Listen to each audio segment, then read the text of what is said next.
రాష్ట్రంలో గత 2 ఏళ్లుగా ఏదైతే పరిపాలన సాగుతున్నదో ఆ పరిపాలనలోని అరాచక అవినీతి ఉదంతాలు ఒకటి కాదు ఎన్నెన్నో ఉన్నాయి. కానీ ఇవాళ ఒక క్రిమినల్, ఒక నేరగాడు ముఖ్యమంత్రి అయితే పర్యవసానాలు ఎట్లా ఉంటాయో మీరు చూడాలి అనుకుంటే దానికి తాజా ఉదాహరణ ఒక నేరస్తుడు, ఒక అడ్డంగా దొరికిపోయిన దొంగ ఈ రాష్ట్రానికి నాయకుడు అవుతే, ప్రభుత్వ అధినేత అవుతే దాని పర్యవసానాలు ఎట్లా ఉంటాయో తెలవడానికి ఇవాళ ఈ రాష్ట్రంలో నిన్ననే జరిగిన ఈ ఫోరెన్సిక్ ల్యాబ్ రాష్ట్ర రాజధాని నడిబొడ్డున, హైదరాబాద్ నడిబొడ్డున ఈ ఫోరెన్సిక్ ల్యాబ్ తగలబడ్డది అనేదైతే వదంతి వచ్చిందో, వార్త వచ్చిందో అదే ఒక గొప్ప ఉదాహరణ అని చెప్పాలి. ఎందుకు అంటే ఇవాళ మనందరికీ కూడా తెలుసు, ఈ దేశంలోని ప్రతి ఒక్కరికి కూడా తెలుసు, ఈరోజు ముఖ్యమంత్రిగా, తెలంగాణ ముఖ్యమంత్రిగా ఉన్న రేవంత్ రెడ్డి 2015వ సంవత్సరంలో ఆనాడు 50 లక్షల రూపాయల బ్యాగుతో ఒక ఎమ్మెల్యేని కొనుగోలు చేసే ప్రయత్నంలో కెమెరాల ముందు బాహాటంగా దొరికిన విషయం, అన్ని ఆధారాలతో సహా పట్టుబడ్డ విషయం ఇది 2015లోనే, అంటే 11 ఏళ్ల కిందటనే జరిగిన విషయం అందరికీ తెలిసిందే. కానీ దురదృష్టవశాత్తు ఏనాడు జై తెలంగాణ అని వ్యక్తి, ఏనాడు ఉద్యమంలో పాల్గొనని వ్యక్తి, ఏనాడు కూడా ప్రజలకు నయా పైసా మేలు చేయని వ్యక్తి అనుకోకుండా లక్కీ డ్రాలో కొట్టినట్టు మరి ఢిల్లీకి మూటలు అప్పజెప్పి మొత్తానికి ముఖ్యమంత్రి పీఠాన్ని దక్కించుకున్నారు. దక్కించుకున్న తర్వాత ఈరోజు ఈ రాష్ట్రంలో పోలీస్ వ్యవస్థని తన ప్రైవేటు సైన్యంలాగా, ప్రైవేటు ఆర్మీలాగా ఎట్లా వాడుతున్నాడో ఈ ముఖ్యమంత్రి మనందరం కూడా చూస్తూ ఉన్నాం. భూముల సెటిల్మెంట్లు ఇవాళ హైదరాబాద్లో కానీ, ఇంకా ముఖ్యమైన విలువైన భూములున్న రంగారెడ్డి ప్రాంతంలో కానీ భూముల సెటిల్మెంట్లు డైరెక్ట్గా అధికార పార్టీకి నాయకుడిగా ఉన్న ముఖ్యమంత్రి గారి సోదరులు, బావమరుదులు పోలీసుని ప్రైవేట్ ఆర్మీలాగా పెట్టుకొని వాళ్ళు ఇప్పటికే అరాచకం చేస్తున్న విషయం లోకం కోడై కూస్తున్నది. అట్లాగే వరంగల్ జిల్లా మంత్రి కొండా సురేఖ, ఆమె స్ట్రైట్గా డెక్కన్ సిమెంట్స్ అనే కంపెనీకి సంబంధించిన ఒక డైరెక్టర్, వాళ్ళదేదో అటవీ శాఖకు సంబంధించిన అంశం ఉంటే సీదా తన ఓఎస్డి ద్వారా పిలిపించి ముఖ్యమంత్రి అనుయాయుడు, అనుచరుడు, ప్రధాన అనుచరుడు, ముఖ్యమంత్రికి నీడలాగా తిరిగే రోహిన్ రెడ్డి అనే వ్యక్తికి అప్పజెప్పి ఇద్దరు కలిసి, మంత్రి ముఖ్యమంత్రి ఇద్దరి అనుయాయులు కలిసి తలకు తుపాకీ పెట్టి ఒక పారిశ్రామికవేత్తను 300 కోట్ల రూపాయల కోసం ఎట్లా బెదిరించారో, ఎట్లా పోలీసోళ్ళు ఆ కేసులో కూడా చల్లబడిపోయినారో, నిన్న మొన్నటిదాకా కాకి బుక్ అని పెద్ద పెద్ద డైలాగులు పెట్టిన వాళ్ళందరూ ఎట్లా చల్లబడ్డారో కూడా మన కళ్ళ ముందు మనమే చూసినాం. ట్యాపింగ్ అని ఇవాళ ఎక్కడ మొదలైందంటే కేసీఆర్ గారు ఫోన్ ట్యాపింగ్ చేసిండ్రు అన్న కాడ మొదలైంది. ఇవాళ ఆఖరికి ఎక్కడికి వచ్చిందంటే సోషల్ మీడియాలో పనిచేసే కొంతమంది మా పార్టీ పిల్లలు, వాళ్ళని పిలిచి విచారణ పేరిట 10 గంటలు వేధిస్తూ ఉన్నారు. మీ పార్టీ హ్యాండిల్ ఎవరు చూస్తారు, మీ పార్టీ అకౌంట్లు ఎవరు చూస్తారు, ఎట్లా చేస్తారు అంటే కొండందవి ఎలుకని పట్టినట్టు కూడా లేదు. అట్లాంటి పరిస్థితి వాళ్ళ రాష్ట్రంలో ఉంది. కానీ ఇవన్నీ ఒక ఎత్తు అయితే ఈరోజు రాష్ట్రంలో నిన్న ఫోరెన్సిక్ ల్యాబ్ ఏదైతే తగలబడ్డది అని వార్త వచ్చిందో ఇవాళ రాష్ట్రంలోని ప్రతి ఒక్కరు అనుకుంటా ఉన్నారు, ఖచ్చితంగా ఆ రోజు ఓటుకు నోటు దొంగతనంలో తాను అడ్డంగా దొరికిపోయిన కేసు ఏదైతే ఉందో ఆ కేసులోని ఆధారాలన్నీ భద్రపరచబడ్డ ఫోరెన్సిక్ ల్యాబొరేటరీని రేవంత్ రెడ్డే తగలబెట్టించిండు అని రాష్ట్రంలోని ప్రతి ఒక్కరూ ఇవాళ భావిస్తూ ఉన్నారు. ఎందుకంటే ఒక నేరస్తుడే ఇవాళ ముఖ్యమంత్రి అయినాడు. మరి ఆ నేరస్తుడు సహజంగా ఆయననే హోంమంత్రి, ఆ హోంమంత్రి కిందనే ఉండేది పోలీసు వాళ్ళు, ఈ ఫోరెన్సిక్ ల్యాబ్ ఇవన్నీ కూడా ఆయన కిందకే వస్తాయి. అందుకే ఏం చేసిండు, మరి తానే స్వయంగా కుట్రబన్ని మనందరం మున్సిపల్ ఎన్నికల్లో బిజీగా ఉన్నప్పుడు మరి అక్కడ ఇవాళ ఈ కుట్రకు పాల్పడి మొత్తానికి ఆధారాలన్నీ లేకుండా శాశ్వతంగా ఈ కేసులోంచి బయటపడేందుకు ఒక పన్నాగం పనినట్టుగా మేమందరం కూడా అనుమానిస్తా ఉన్నాం. నిన్న జరిగింది ప్రమాదం కాదు, నిన్న జరిగింది అగ్ని ప్రమాదం కానే కాదు, అనుకోకుండా జరిగింది అంతకంటే కాదు, ప్రకృతి వైపరీత్యం కాదు. ఆ మధ్యకాలంలో అల్లు అర్జున్ గారిది ఒక సినిమా వచ్చింది, జులాయి అని. ఆ సినిమాలో బ్రహ్మానందం గారు ఉంటారు, ఆయన దొంగ పాత్ర. అందులో ఆయనకు ఒక డైలాగ్ ఉంటుంది, ఏమంటే బ్రహ్మానందం గారు అలా దొంగతనం చేస్తాడు కానీ 10 నిమిషాలనే దొరికిపోతాడు.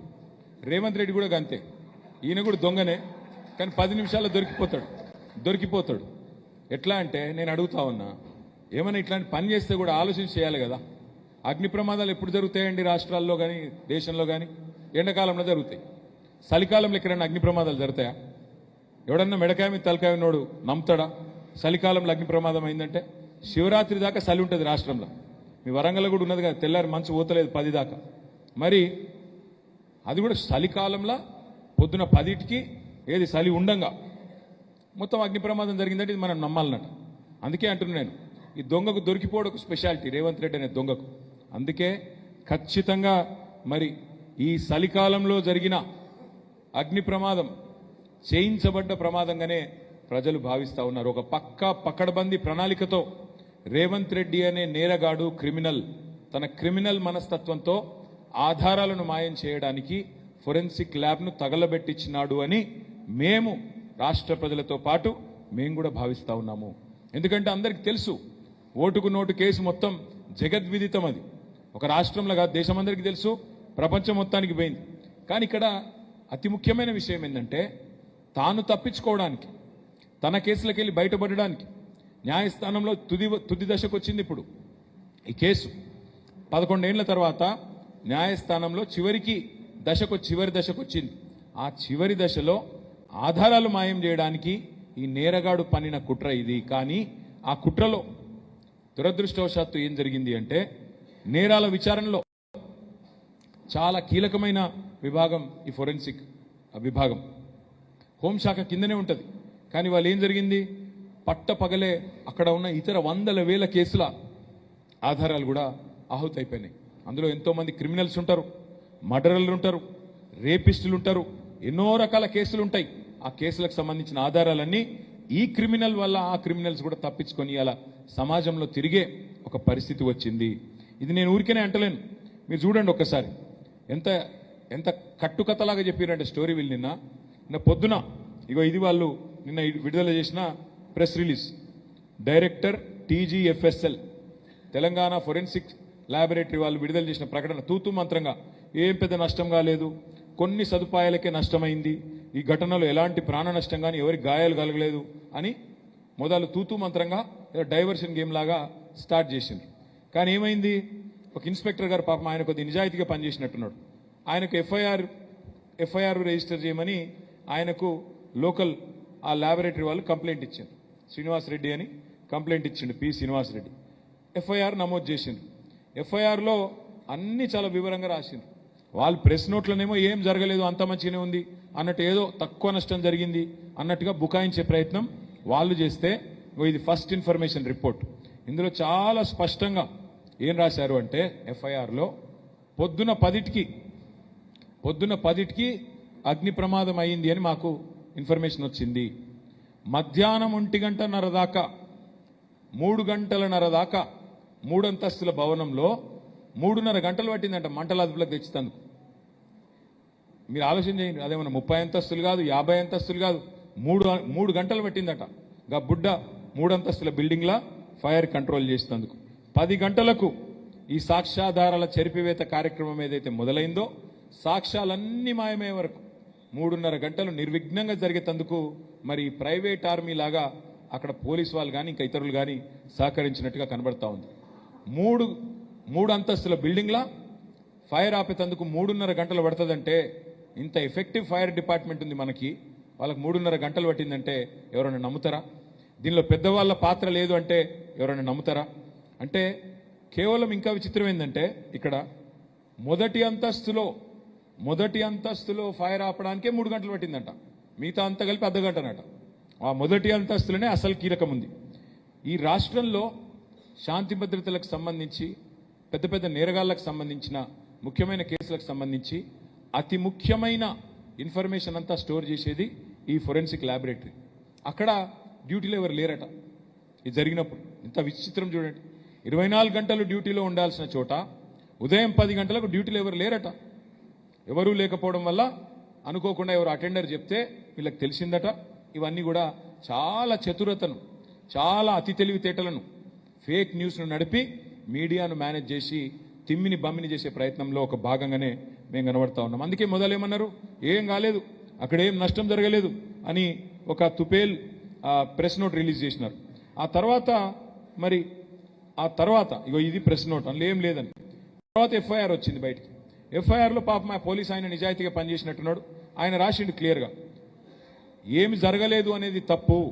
అక్కడ ఏమేం పోయినాయంటే కంప్యూటర్ ఫోరెన్సిక్ ల్యాబొరేటరీతో పాటు ప్రాపర్టీ రూమ్ తగలబడ్డది, కేస్ వెరిఫికేషన్ ఛాంబర్ మొత్తం పోయింది, అనాలిసిస్ ఛాంబర్ మొత్తం పోయింది, చివరికి సర్వర్ రూమ్ అంటే కంప్యూటర్లో నిక్షిప్తమయ్యే సమాచారం ఏ సర్వర్లో అయితే ఉంటుందో ఆ సర్వర్ రూమ్ మొత్తం కాలిపోయింది.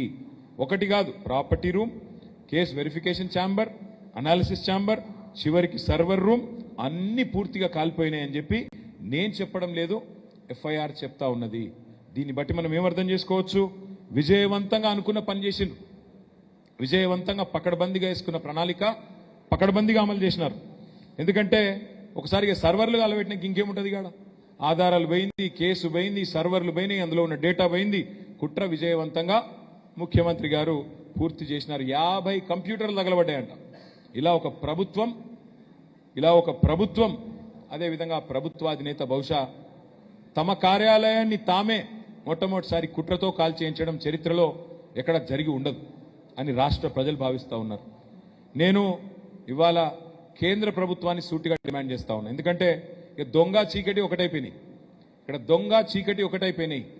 రాష్ట్ర ముఖ్యమంత్రే దొంగ, రాష్ట్ర ముఖ్యమంత్రి నేరగాడు.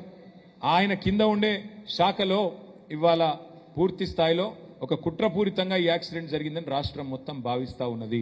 కాబట్టి నేను సీదా ఇవాళ కేంద్ర ప్రభుత్వాన్ని అడుగుతా ఉన్నా. ఇన్ని రోజులు మేనేజ్ చేసుకున్నాడు రేవంత్ రెడ్డి, కేంద్రంతో కూడా లాలూచిపడ్డాడు.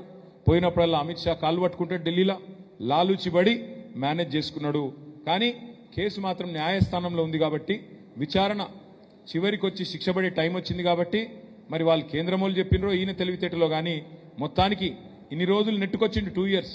కానీ విచారణ చివరి దశకు వచ్చిన తర్వాత సాక్ష్యాధారాలను మాయం చేసే ఒక డెడ్లీ కుట్ర ఏదైతే ఈ రాష్ట్ర ముఖ్యమంత్రి చేసిండో దీనిలో నిగ్గు తేల్చాలి అని కేంద్ర ప్రభుత్వాన్ని నేను డిమాండ్ చేస్తా ఉన్నా. ఇది చిన్న చితకా విషయం కాదు, చిన్న చిల్లర విషయం కాదు ఇది. అందుకే నేను అంటా ఉన్నా, కేంద్రం వెంటనే స్పందించాలి. మీరు ఖచ్చితంగా ఒక రిటైర్డ్ జడ్జి గారిని అపాయింట్ చేసి ఈ కేసులో నిజం నిగ్గు తేల్చాలని చెప్పి మేము డిమాండ్ చేస్తా ఉన్నాం.